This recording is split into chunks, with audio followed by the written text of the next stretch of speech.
Hello everyone, welcome back to my channel Study with Sapna. As we all know, NTA has released their examination dates. अगस्त में कुछ exams होने वाले हैं already in the month of July. अभी हाल ही में 3 दिन exams हो चुके हैं. अब जो रेस्ट ऑफ द सब्जेक्ट्स हैं उसके एग्जाम्स अगस्त में एनटीए कंडक्ट करेगा. आई होप आप लोगों ने नोटिफिकेशन देख लिया होगा एंड आप अवेयर होंगे कि आपके एग्जामिनेशन अगस्त में होंगे. तो आज मैं आपके लिए लेकर आई हूँ टीचिंग एप्टीट्यूड पेपर फर्स्ट की फर्स्ट यूनिट, जो कि बहुत इंपॉर्टेंट रोल प्ले करती है सिर्फ और सिर्फ आपके एग्जाम पॉइंट ऑफ व्यू से नहीं but in your real life, क्योंकि आप सब इस एग्जाम को क्लियर करने के बाद असिस्टेंट प्रोफेसर बनने वाले हैं. तो उस पॉइंट ऑफ व्यू से भी ये टॉपिक, ये यूनिट आपके लिए बहुत इंपॉर्टेंट है. तो आपको इस यूनिट का नॉलेज बहुत अच्छे से होना चाहिए. तो चलिए स्टार्ट करते हैं. सबसे पहले हम एक सिलेबस को देख लेते हैं कि हमारे पास टीचिंग एप्टीट्यूड में क्या सिलेबस है. ठीक है, अगर हम बात करें सिलेबस की तो देखिए बेसिक से कुछ चीजें हैं. पहला, टीचिंग कंसेप्ट से चीजें स्टार्ट हो रही हैं.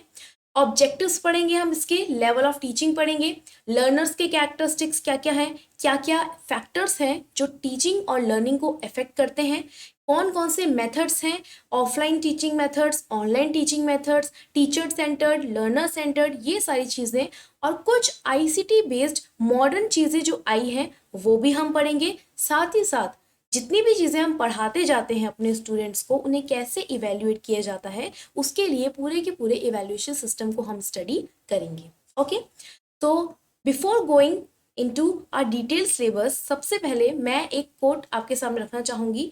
Teaching is the profession that teaches all of the other professions. ठीक है, क्या कह रहा है ये कि टीचिंग एक ऐसा प्रोफेशन है जो बाकी सारे प्रोफेशन चीज़ों को क्रिएट करता है. सो मेक श्योर जो भी आप किसी को पढ़ा रहे हो या जो भी नॉलेज आपके पास है वो आप दूसरों के साथ ज़रूर शेयर करें. ठीक है, तो इसी कोट के साथ चलिए स्टार्ट करते हैं हमारा टीचिंग एप्टीट्यूड. सबको हमें पता है 2 वर्ड्स हैं, टीचिंग, एप्टीट्यूड. सो टीचिंग का मतलब क्या है? जहां पर एक इंडिविजुअल पर्सन कुछ किसी दूसरे इंडिविजुअल पर्सन को कुछ नॉलेज दे रहा है, कुछ जानी हुई बातें बता रहा है. जैसे कि मैं एक इंडिविजुअल पर्सन हूँ, कुछ बातें मुझे पता है जो मैं आप सभी के साथ शेयर कर रही हूँ. अब यहाँ पर एप्टीट्यूड का मीनिंग क्या है? सो एप्टीट्यूड का मीनिंग है एबिलिटी टू डू समथिंग. अगर आप किसी को पढ़ा रहे हैं तो आपके अंदर वो क्वालिटी होनी चाहिए, वो एबिलिटी होनी चाहिए कि आप किसी दूसरे को कुछ चीज़ समझा पा रहे हैं या फिर उसे पढ़ा पा रहे हैं. सो टीचिंग एप्टीट्यूड सिंपल सा मतलब है एक इंडिविजुअल की एबिलिटी टू टीच, है ना, एक पर्सन की एबिलिटी कि वो कैसे दूसरे पर्सन को टीच कर रहा है. So it is also defined as the ability of a person to teach once they give the necessary training. एक बार आपको ट्रेनिंग मिल गई, उसके बाद आप क्या करें, किसी दूसरे पर्सन को टीच कर रहे हैं. It is a necessity to become a good teacher. एक गुड टीचर होना बहुत ही एक नेसेसिटी है. क्यों? क्योंकि टीचिंग एक ऐसा प्रोफेशन है जो बाकी सारे प्रोफेशंस को क्रिएट करता है. ठीक है, आइए हम बात करते हैं कुछ फीचर्स के बारे में. सो टीचिंग के फीचर्स क्या होंगे? अच्छा, यहाँ पर मैं एक चीज़ कहना चाहूँगी. आप सोच रहे होंगे टीचिंग एप्टीट्यूड, हमने टीचिंग और एप्टीट्यूड का मीनिंग सीख लिया बट डिटेल में डेफिनेशन तो देखी नहीं, किसने क्या डेफिनेशन दी तो हमने पढ़ी ही नहीं. एनटीए कभी भी आपसे नहीं पूछेगा कि टीचिंग एप्टीट्यूड की डेफिनेशन क्या है. आपका एग्जाम ऑब्जेक्टिव है, सब्जेक्टिव बेस्ड नहीं है. ठीक है, तो प्लीज इस चीज को लेके वरी मत कीजिएगा. एक बेसिक अंडरस्टैंडिंग आपके पास होनी चाहिए कि टीचिंग एप्टीट्यूड का बेसिक मीनिंग क्या है. आइए बात करते हैं फीचर्स. तो फीचर्स में सबसे पहले हम बात करते हैं डिफरेंट लेवल्स. डिफरेंट लेवल्स होते हैं टीचिंग के. ऐसा थोड़ा ना आप सीधे ही एक छोटे से नर्सरी क्लास के बच्चे को सीधे मैथ्स के फॉर्मूला सिखा देंगे, नहीं. एक लेवल बढ़ेगा धीरे धीरे. आप छोटी छोटी क्लासेस से स्टार्ट करते हैं और फिर आप बड़े लेवल पे पहुंचते हैं. तो डिफरेंट लेवल्स होते हैं टीचिंग के, आगे हम डिस्कस करेंगे. उसके बाद टीचिंग एक डायनामिक इन्वायरमेंट में होती है, यानी कि टीचर को अपने आप को चेंज करते रहना होगा अकॉर्डिंग टू देयर स्टूडेंट्स और अकॉर्डिंग टू इन्वायरमेंट. थर्ड है, it is closely related to education, learning, instruction, training. ये 4 टर्म्स क्या होते हैं आगे डिस्कस करेंगे. Have patience, have patience. धीरे धीरे हर एक चीज आएगी और आपके सारे कंसेप्ट क्लियर होते जाएंगे.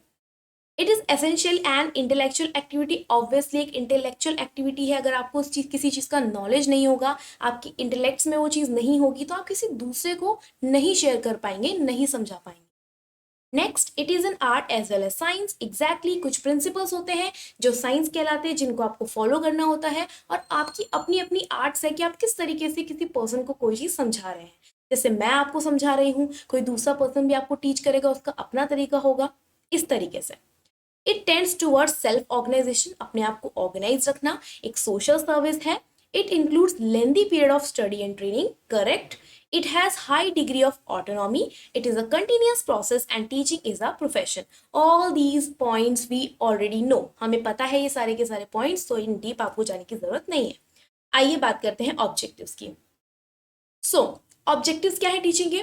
किसी सामने वाले पर्सन में डिजायर्ड चेंजेस लेकर आना, इसका पहला ऑब्जेक्टिव है। मतलब कि मैं चाहती हूँ कि मेरे जितने भी स्टूडेंट्स हैं उनको टीचिंग एप्टीट्यूड का कंसेप्ट बहुत अच्छे से समझ आ जाए, यूनिट बहुत अच्छे से समझ आ जाए। तो मैं क्या कर रही हूँ, मैं चाहती हूँ कि आपके अंदर ये चेंज आए कि ये नॉलेज अब आपके अंदर हो, है ना। तो मैं एक चेंज आपके अंदर क्या करना चाहती हूँ, लेकर आना चाहती हूँ। तो डिजायर्ड चेंज की जब हम बात करते हैं, that is our objective of teaching.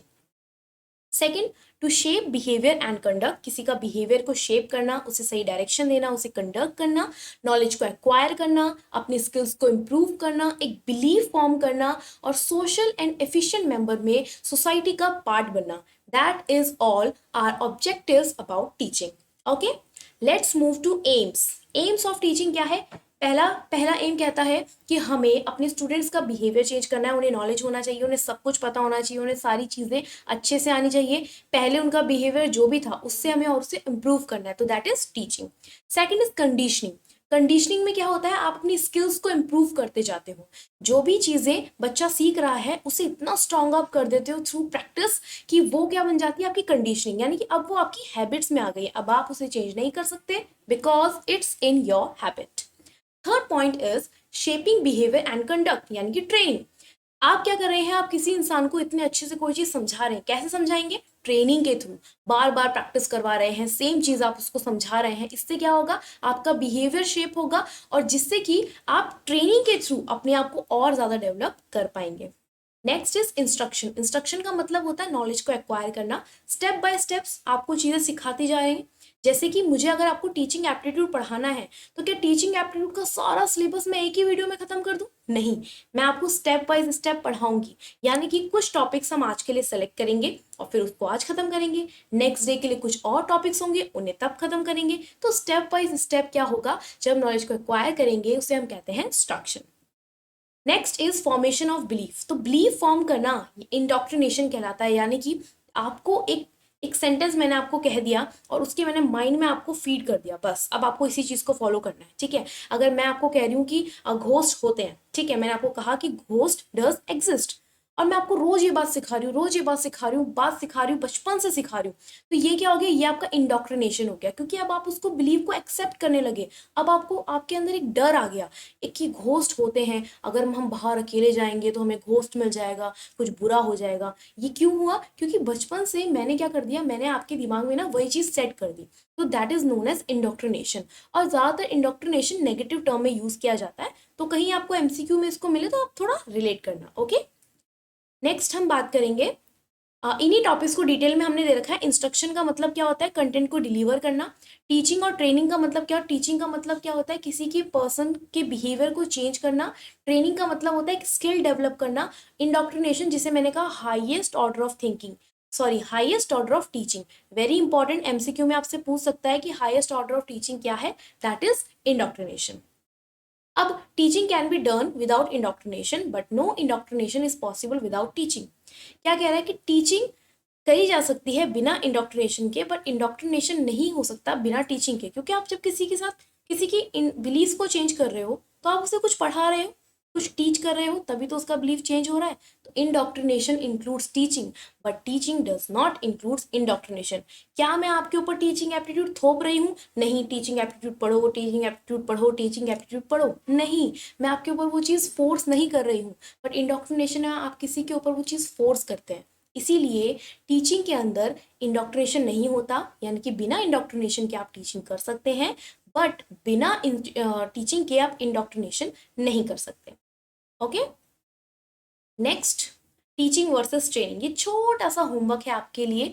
आप इस चार्ट को प्रिपेयर करेंगे, खुद से रीड करेंगे। अगर आपको इस चार्ट में कोई भी कंफ्यूजन हो तो कमेंट बॉक्स में ज़रूर इसे डाल दीजिएगा, मैं आपके डाउट्स को क्लियर कर दूंगी। ओके, साथ ही साथ टीचिंग और लर्निंग में भी डिफरेंस दिया हुआ है, ये आप पढ़ लीजिएगा। अब हम बात करते हैं टीचिंग मॉडल्स के ऊपर। सो टीचिंग मॉडल्स में हमारे पास 3 तरीके के मॉडल्स हैं, पैडागॉगी, एंड्रागॉगी, ह्यूटागॉगी। पैडागॉगी जो बच्चों के बारे में बात करता है, एंड्रागॉगी जो अडल्ट्स के बारे में बात करता है, ह्यूटागॉगी जो self determined self based learning होती है उसके बारे में बात करता है। सो पैडागॉगी से स्टार्ट करते हैं। पैडागॉगी किसने दिया है? John Frederick Herbart. ठीक है, हर्बर्ट ने पैडागॉगी दिया है। हर्बर्ट, हर्बर्ट से आप क्या सोचे? हार्ट, हार्ट, दिल, दिल इमेजिन कीजिए। ठीक है, pedagogy it's for kids. So kids के हार्ट कैसे होते हैं? एकदम सॉफ्ट, मतलब soft in the sense they are very very gentle, they are very kind. उन्हें कुछ ज़्यादा चीज़ें पता नहीं होती है, ज़्यादा दुनियादारी की समझ नहीं होती है, तो वो बहुत जेंटल होते हैं। सो पैडागॉगी को आप हार्ट से रिलेट कीजिएगा, and that is John Frederick Hubbard. Okay, it encompasses teaching styles, feedback, assessment, and teaching theory for the children. Pedagogy is a child-focused teaching approach. जब आप छोटे बच्चे के ऊपर फोकस करके उसे टीच करते हैं, that is pedagogy. Okay, andragogy में क्या होता है? जब आप एक अडल्ट पे फोकस करते हैं, A for andra, A for adult, A for andra, A for adult. Okay, andragogy में जब आप एक अडल्ट पे फोकस करते हैं उसे कहते हैं एंड्रागॉगी। एंड्रागॉगी में क्या होता है? आपको काफी नॉलेज आ जाती है ना, काफी नॉलेज आ जाती है। तो कैसे याद करेंगे? नोल्स, मेल्कम शेपर्ड नोल्स की नॉलेज आ गई। Next is ह्यूटागॉगी।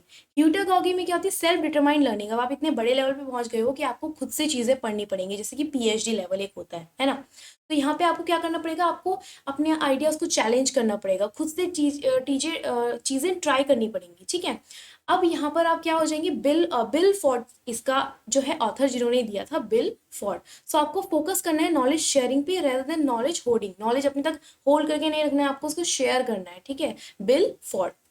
उसके बाद तीनों चार्ट्स में डिफरेंस ये मैंने आपको दे रखा है, कहीं पे भी डाउट हो प्लीज कमेंट बॉक्स में डाल दीजिएगा। I teach you, I explain you each and every point. Okay, so here's a chart again, pedagogy, andragogy, heutagogy levels. Okay, pedagogy, andragogy, heutagogy. Okay, so pedagogy, andragogy, heutagogy। एक और term है पैरागॉगी। पैरागॉगी का मतलब होता है साइड बाय साइड लीडिंग। ठीक है, आप खुद से चीजें पढ़ रहे हैं और साथ ही साथ बीच बीच में आप क्या कर रहे हैं? अपने साथ वालों का फीडबैक ले रहे हैं। ठीक है, जैसे सपोज मैंने डिसाइड किया कि मैं खुद से एक टॉपिक को प्रिपेयर करूंगी, but I need some help, और उसके लिए मैंने अपने जितने भी फ्रेंड्स हैं उनको कहा कि प्लीज़ मुझे गाइड करते रहना कि कहाँ पे मैं मिस्टेक्स कर रही हूँ, क्या चीज़ें इंप्रूवमेंट है, ज़रूरत है इंप्रूवमेंट की, ये सारी चीज़ें। तो that is side by side leading, यानी कि पीयर फीडबैक ले रहे हैं आप, अपने साथ वालों से फीडबैक ले रहे हैं, उसके बाद आप क्या कर रहे हैं? चीज़ों को कंडक्ट कर रहे हैं। That is paragogy. Okay, so here is an another chart. Okay, we have levels of teaching, जिसके बारे में हमने बात किया था, लेवल्स ऑफ टीचिंग। सीधा ही नर्सरी के बच्चे को ए प्लस स्क्वायर, ए स्क्वायर प्लस बी स्क्वायर ये सब नहीं सिखाना है, उसको पहले ए सिखाना है, फिर बी सिखाना है, और आजकल तो उससे पहले क्या सिखाते हैं? स्लैंटिंग लाइंस और स्टैंडिंग लाइंस और स्लीपिंग लाइंस, ये सब। सो लेवल्स ऑफ टीचिंग में क्या होता है? छोटे लेवल से जब आप बड़े लेवल के लिए जाते हैं। सो 3 लेवल्स हमारे पास हैं, memory level, understanding level, reflective level. कैसे? मेमोरी लेवल याद कर रहे हैं, बहुत याद करना है भाई, ABCD कैसे याद करना है? ABCD बचपन में मैम में सिखाती थी ना, बार बार ए लिखवा रही है, बार बार ए लिखवा रही है, तो वो क्यों सिखा रही है? वो मैं मेमोरी, हमारी मेमोरी में फीड करना चाह रहे हैं। That is memory level. Understanding level, जब आपको समझ आ गया ए फॉर एप्पल होता है, सो ए फॉर एरोप्लेन भी होता है। ओके, ए से और भी स्पेलिंग्स बन सकती है, बी फॉर अगर बॉल होता है तो बी फॉर बैट भी होता है। तो दीज आर अंडरस्टैंडिंग लेवल। उसके बाद रिफ्लेक्टिव लेवल, जहां पर आप रिफ्लेक्ट करते हैं, अब आप सेंटेंसेस मेकिंग कर रहे हैं। अब आपको पता है an apple a day keeps a doctor away, so ये एक सेंटेंस आपने फॉर्म कर दिया। तो इस तरीके से लेवल्स बढ़ते हैं। It's completely very very easy और बहुत ही इंपॉर्टेंट टॉपिक है, एनटीए का फेवरेट है। यहाँ से क्वेश्चन पक्का वो लोग पूछते हैं, तो प्लीज आप इसको अच्छे तरीके से कंप्लीट करना। ठीक है, मेमोरी लेवल टीचिंग पहला पढ़ते हैं। सो मेमोरी लेवल टीचिंग, जिसे हम MLT कहते हैं, मेमोरी, हर बात आपने दिल से याद रखनी है। ओके, हर बात आपको दिल से, मन से याद रखनी है और हमेशा याद रखनी है। तो मेमोरी लेवल टीचिंग किसने दिया है? हर बात is the main component of memory level teaching. Initial stage है, सबसे पहला स्टेज है, नर्सरी के बच्चे को आपको सिखाना है रोट मेमोराइजेशन ऑफ फैक्ट्स। भाई रटो, ए फॉर एप्पल, ABCD रटो, आपको रटना है। तो ये लेवल ही ऐसा है जिसमें आपको क्या करना है? रोट लर्निंग करनी है।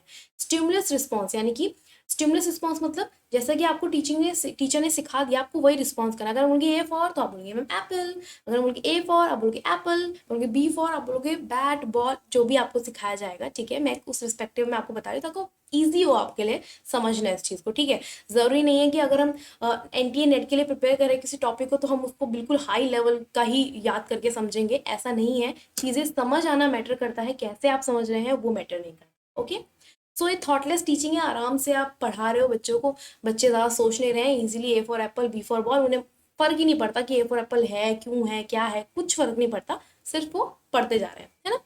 तो यहाँ पर और उसके बाद नेक्स्ट है हमारे पास अंडरस्टैंडिंग। अंडरस्टैंडिंग में क्या करें, अब आप अंडरस्टैंड कर रहे हैं तो अंडरस्टैंड कर रहे हैं, समझ रहे हैं चीज़ों को, तो अंडरस्टैंडिंग किसने दिया, मॉरिसन, ठीक है। मॉरिसन अंडरस्टैंडिंग, यहाँ पे जो सन है थोड़ा अंडरस्टैंडिंग हो गया, थोड़ा बड़ा हो गया तो वो चीज़ें समझने लगा है। So Morrison understanding, son is understanding, okay, Morrison understanding. तो यहाँ पर अंडरस्टैंडिंग लेवल के लिए बेस क्या बना, मेमोरी लेवल, और अब कौन सा लेवल आ गया, अंडरस्टैंडिंग लेवल, ठीक है। यहाँ पर इसका कीवर्ड याद रखना, रिलेशनशिप। जहां पर आप बात करते हैं सीइंग रिलेशनशिप, रिलेशनशिप क्यों, आपको चीजें समझ आने लग गई ना, आपको पता चल गया ए फॉर एप्पल भी होता है, ए फॉर एरोप्लेन भी होता है, तो आप क्या करोगे, चीज़ों को लिंक करोगे, उनके बीच का रिलेशनशिप फाइंड करोगे। इसीलिए अंडरस्टैंडिंग में क्या होता है, रिलेशनशिप की हम बात करते हैं। थॉटफुल टीचिंग होती है भाई, अब थोड़ा तो सोचना पड़ेगा, ऐसे ही नहीं घिसा पिटा पढ़ लिया, लॉजिक सोचने पड़ेंगे, क्यों हुआ, क्या हुआ, कैसे हुआ, सब सोचना पड़ेगा। उसके बाद है active role for both the people and the teacher. Teacher के लिए और स्टूडेंट के लिए, दोनों के लिए इंपॉर्टेंट रोल है, दोनों ये वैसे नहीं बैठ रह सकते, हाँ ए for Apple A for Apple A for Apple, नहीं, एक्टिव होना पड़ेगा आपको। ए फॉर एप्पल है तो क्यों है, क्यूरियोसिटी लानी पड़ेगी, और एक्टिव होना पड़ेगा, एक्टिवली आपको पढ़ना होगा, ठीक है। अच्छा, नेक्स्ट है कि इसमें इवैल्यूएशन कैसे होता है, ऐसे और ऑब्जेक्टिव टाइप क्वेश्चन आपको दिए जाते हैं। लास्ट लेवल है आपका रिफ्लेक्टिव लेवल। तो रिफ्लेक्टिव लेवल में आप क्या करें, अब आप चीज़ों को हंट कर रहे हैं, अब आप चीज़ों को हंट कर रहे हैं, यानी कि अब आप चीज़ों को रिफ्लेक्ट कर रहे हैं, जो भी आपने सीखा उसे आप इम्प्लीमेंट कर रहे हैं। क्यूरियोसिटी आपके अंदर इतनी ज़्यादा है, अब आप चीज़ों को खुद से कर रहे हैं, आप इतने स्मार्ट हो गए हैं, चीज़ों को खुद से कर रहे हैं। मैंने आपको एक मैथ्स की प्रॉब्लम दी, आप उसे खुद से सॉल्व कर रहे हैं, ठीक है। मैंने आपको एक डीआई दिया, आप उसे खुद से सॉल्व कर रहे हैं, आपने इतने बेसिक सीख लिए, तो रिफ्लेक्टिव लेवल, ठीक है ना। तो हंट क्या है, इसका मेन प्रोपोनेंट है, हंट ने दिया हाईएस्ट लेवल ऑफ टीचिंग है भाई, सुपर लेवल पे पहुंच गए हो, सबसे टॉप लेवल पे पहुंच गए हो। पहले आपने मेमोरी कर लिया, फिर आपने अंडरस्टैंडिंग कर लिया, और अब तो भाई रिफ्लेक्टिंग लेवल, मतलब कहाँ ही पहुंच गया आपका लेवल, है ना। आपको तीनों चीजें क्लियर हो गई। प्रॉब्लम सेंट्रिक अप्रोच है, आपके सामने प्रॉब्लम दे दी, आप चुटकियों में सॉल्व होंगी, चुटकियों में आप लोग सॉल्व करोगे, आप रिफ्लेक्टिव लेवल पे पहुंच गए हो, ठीक है। ओपन एंड इंडिपेंडेंट होता है, यहाँ पे आपका जो एम होता है वो होता है आपके जो इंटेलेक्चुअल पावर्स हैं उन्हें और ज़्यादा डेवलप करना, ठीक है ना। किसके थ्रू, रीजनिंग के थ्रू, लॉजिक एंड इमेजिनेशन के थ्रू, ताकि आप सक्सेसफुली चीज़ों को सीख सके और इम्प्लीमेंट कर सके अपनी रियल लाइफ में, ठीक है। उसके बाद हम बात करते हैं ऑटोनॉमस डेवलपमेंट, ये भी एक लेवल होता है ऑटोनॉमस डेवलपमेंट लेवल, तो मतलब ये भी आप कर सकते हैं, ठीक है, ऑटोनॉमस डेवलपमेंट लेवल। वैसे इतना इंपॉर्टेंट नहीं है, ज़्यादा पूछते हैं। ऑटोनॉमस का मतलब होता है सिंपल आप अपनी तरीके से करना है, आपको कुछ डायरेक्शन नहीं है, कुछ आपको कोई आपको लीड नहीं कर रहा, आपको जितना आपके पास इन्फॉर्मेशन है आप उससे खुद ही काम करो, that is autonomous development level, okay. So यहाँ पर ये आपको एक मैंने दे दिया है, सबसे पहले memory level, bye memory level, least thoughtful, understanding level और रिफ्लेक्टिव लेवल। यहाँ पे एक मिस्टेक है, प्लीज इसको ध्यान से देखिएगा, ये देखिए यहाँ पे गड़बड़ है ना, ये गड़बड़ है, ठीक है। Reflective level most thoughtful level किसने दिया था, हंट, और मेमोरी लेवल लीस्ट थॉटफुल किसने दिया था, किसने दिया था, ओ आपको पता है, यू नो, हर्बर्ट ने दिया था, हर्बर्ट, ओके। ये मॉरिसन करेक्ट है, ठीक है। और आज का ये वीडियो हम फिनिश करेंगे एक छोटे से क्वेश्चंस के साथ, देखते हैं आप इस क्वेश्चन को सॉल्व कर पाते हैं या नहीं, इससे पता चल जाएगा आपने टॉपिक को कितना अच्छे से समझा है। अगर आपको कोई भी डाउट हो तो प्लीज़ कमेंट बॉक्स में बता देना, इस क्वेश्चन का आंसर कमेंट बॉक्स में पोस्ट कर देना, आई विल चेक, और देखते हैं कौन इसका आंसर सही बता पाता है, ठीक है। तो आज के लिए वीडियो काफ़ी है, इतना सिलेबस काफ़ी है, थोड़ा सा पोर्शन हमने कवर किया है, धीरे धीरे पूरे यूनिट को खत्म करेंगे। तो मेरे साथ जुड़े रहिए, चैनल को सब्सक्राइब कीजिए, वीडियो को लाइक कीजिए और अपने फ्रेंड्स का ज़रूर शेयर कीजिए। So all the best for your examination, see you in the next video, तब तक के लिए bye bye and take care.